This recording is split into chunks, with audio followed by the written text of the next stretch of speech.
سجل union کے CBA بلدیہ عظمی کراچی سربراہ سید ذوالفقار شاہ نے ٹاؤن میونسپل کارپوریشن کراچی کے مرکزی صدر سید ذوالفقار شاہ نے ریٹائر ملازمین کے پینشن کیسز نہ لینے، فوتگی کوٹے پر یک طرفہ زائد المیعاد کیسز پر ملازمتوں کی فراہمی، KMC میں 24,000 پینشنر کو اضافی پینشن کی فراہمی، سینئر افسران کی تعیناتی پر میٹروپولیٹن کمشنر سید افضل زیدی، سینئر ڈائریکٹر فائنانس ریاض کھتری، ڈائریکٹر ریونیو اور ریکوریز KMC سید زاہد حسین خواجہ، ڈائریکٹر کوارڈینیشن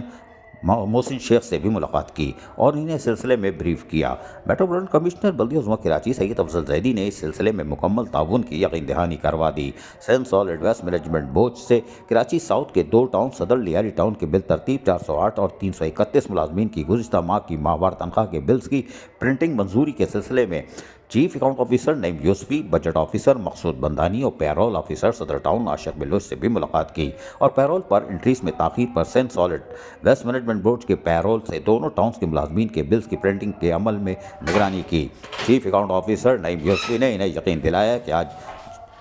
کے روز تنخواہوں کی بلوں پر دستخط، آڈٹ منظوری کے کاموں کو مکمل کر کے تنخواہوں کے چیکس جاری کیے جائیں گے، جبکہ لیاری ٹاؤن کے میونسپل کمشنر حماد ہنڈی خان سے بھی رابطہ کر کے Sindh solid waste management board کے ملازمین کی تنخواہوں کی ادائیگی پر بات چیت تفصیلی طور پر کی گئی۔ میونسپل کمشنر حماد ہنڈی خان نے انہیں بتایا کہ آج صبح سپروائزری اسٹاف اور ڈرائیورز کی فزیکل ویریفیکیشن کا عمل مکمل ہوتے ہی ڈیوٹی پر موجود ملازمین کی تنخواہیں ادا کر دی جائیں گی اور انہیں OZT گرانٹ کے اجرا کے لیے بھرپور کردار ادا کرنے پر سید ذوالفقار شاہ کو بھی مبارکباد پیش کی۔ عزیز عارف، KBS بلدیاتی نیوز کراچی۔